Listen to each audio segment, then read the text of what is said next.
Hello again. All right, so right now I'm going to go through the process of using rolled buttercream and to do the Peter Rabbit stamp cookie. All right, so the welcome kit comes with a recipe card for our rolled buttercream, and it's really easy to make. You know, it's just powdered sugar and butter, and it's exactly what it sounds like. It's just buttercream, vanilla, and you can use either corn syrup or glucose syrup. And you can alter it, so if you live in a dry environment or humid environment, you can change the recipe however you need to. All right, so when I'm doing the reason I decided to develop a buttercream process is because, as lovely as fondant cookies are, they're great, everybody loves fondant cookies. And there's some great brands of fondant out there. I love the taste of buttercream cookies. It's just amazing. So I love that our stamps can be used with rolled buttercream. I also love that with buttercream, it's a lot easier to control the quality of the ingredients that you're using, and allergens, and no food dyes and all that kind of stuff. All right, so you can tell that this buttercream is actually tan because I'm doing Peter Rabbit, and that's just a slight alteration to the buttercream recipe. You just add in a teaspoon of cocoa powder with the powdered sugar. And if you want it darker, just add a little bit more cocoa powder. But anyway, it just makes it like this really nice tan brown color. Okay, so a couple of tips and tricks when you're doing the buttercream process. Okay, I'm going to go ahead, and normally I use parchment, this like piece of parchment folded in half to roll out my buttercream, but it's super loud. So on video, I use this. You can't even see because it's like pink on pink, but this is a really flexible pink silicone mat, and I'm going to use this. All right, so I'm going to lay this out.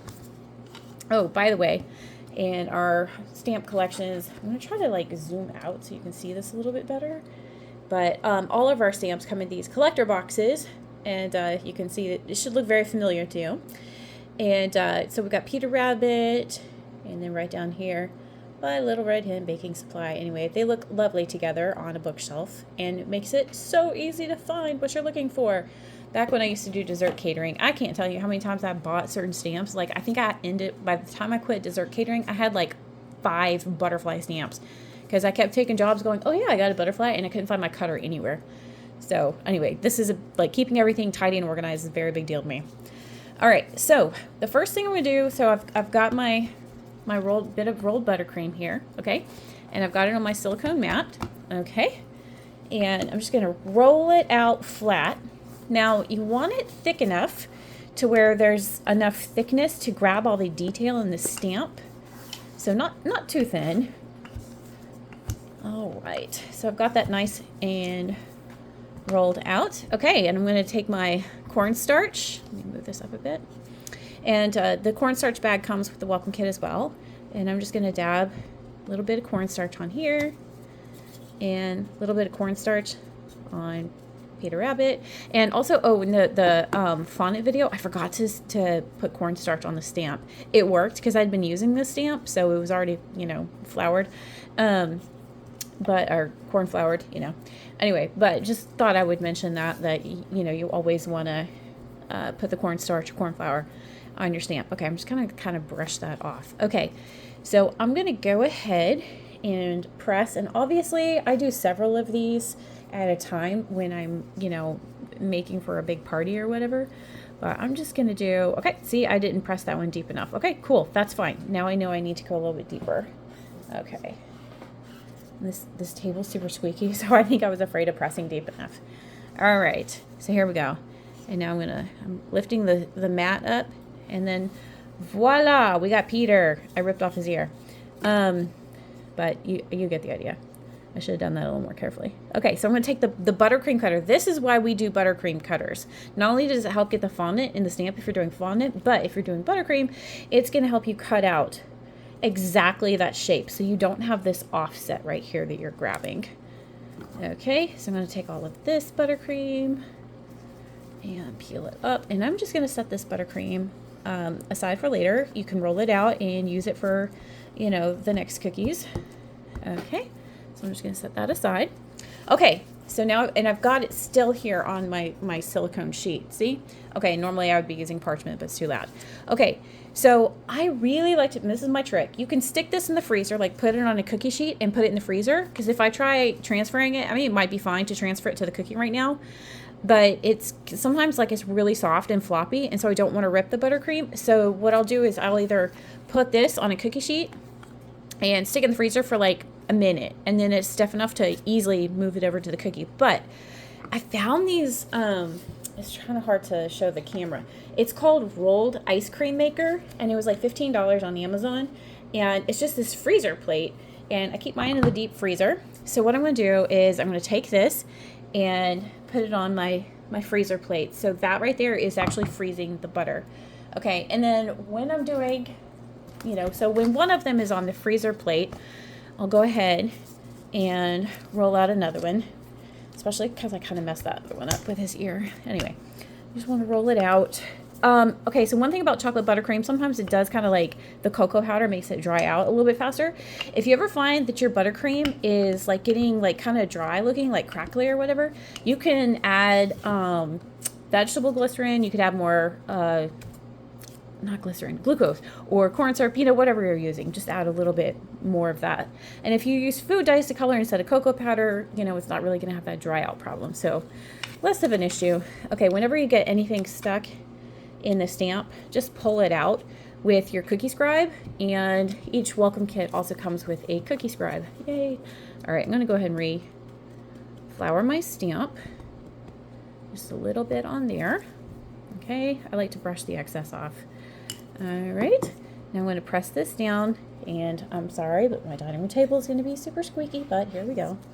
Okay, so now I know I've got a really good impression, and I'm going to be a little more careful. Yay, see, there we go. All right, now, before I use my buttercream cutter to cut him out, I'm going to go ahead and clean up all that cornstarch off of there, okay?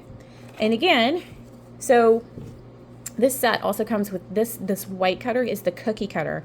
It's also the one you use when you're cutting out the fondant. But again, I love buttercream, so we make buttercream cutters. And I'm just going to line it up here, which is kind of tricky to do when my phone is in my way and not letting me see anything. Okay, here we go. And just kind of, wiggle that down a bit. Okay. And again, I'll remove this buttercream, and that can be used for the next cookies. I'm just going to kind of clean up my work area real quick. And let's see here. The cookie scribes that come with the kits are all a little bit different. Mine has a cute little gray and white kitty cat. If I had an adorable gray and white kitty cat, I'd probably name him something dorky like Neil or something. But anyway, okay. So now, again, this is on that floppy little silicone mat, but normally you would use like folded over parchment. Okay, so now this is like the magic of TV thing from cooking shows when I was a kid. You can see that this has been sitting on the freezer mat. So what I'm going to do now is I'm going to switch them, and the one I just rolled out, I'm going to go ahead and put on the freezer mat, and the one that's been freezing, I'm going to pull it off. And when I'm doing like a bunch of cookies for an event or something like that, or just whatever, I'll have like 3 or 4 of them on here. So I normally don't do one at a time. It goes a lot faster than this. All right, I've already got my cookies baked, as you can see here. And you can use whatever you want to adhere the rolled buttercream to your cookie. Some people like to use a mixture of corn syrup and water. I like to use royal icing. But you can also use piping gel. I mean, just really whatever you want, just to fix it on there. And so now you can see that this has been on the freezer board, and so it's like I can handle it. I can pick it up. Normally I would not be able to do that. And so I'd put my corn syrup right here, and then voila, there you go. And it's ready to have his watercolor, which we're going to do in just a minute. I'm going to show you another watercolor method that's different from the fondant version. Okay, so another thing I wanted to show you, and after each one, I go ahead and clean up my parchment paper or silicone mat, whichever I'm using. Okay, so I really love the two-tone effect of fondant. So one way that we can still get that two-tone effect, a lot of our cutters come with different buttercream cutters, so that different parts of the cookie are going to be different colors. of buttercream if you're doing the buttercream process, and it comes with individual cutters to make that happen. If you're doing a really simple stamp, like this Peter Rabbit is a super simple stamp. So because I watercolor him, so it's a very, very simple stamp. I'm not two-toning the stamp itself. So what I like to do sometimes, just to get that two-tone effect, let's see here. I'm going to take a base color. So I'm going to do white as my base color. And I'm just going to roll it out. Okay. And this one, I'm not stamping with the stamp. This is going to be a base color that I'm going to use my cookie cutter to cut out. So this one can be as thin as you want, thin as you want. Okay, so, and then this time I'm going to use my cookie cutter to cut this one out. Okay, because he's a base. All right, same thing. Just peel that excess buttercream up and get it out of here. Set it aside for the next cookie. All right, and I'm going to have him sit on the freezer board for a second. I'm going to just kind of move these around. And truth be told, I actually have 2 freezer boards, because I like to work really, really fast. So again, I'm going to grab my cookie here. You know, I didn't do a great job on this cookie. It's all cracked and stuff, but whatever. The great thing about these stamps is all that gets covered up. All right, so my base has been sitting on the freezer board for just a second, not quite long enough. Okay, so I'm going to check on my other one. Okay, and you can see how it just peels off, and you can actually hold it and handle it because it's like semi-frozen right now. So that's why I like the freezer board. Again, you can just put these on a cookie sheet and stick them in the freezer for a second. I just, I like to sit down and get a lot of work done all at once. Okay, so this hasn't really been on the freezer board long enough, but it'll do. I can make it work. All right. And again, normally I would be, adhering this, affixing it. I'm not sure which word I'm trying to go for. With like corn syrup or royal icing, one of the two. Anyway, but this is just to do a base color and show you the base color effect.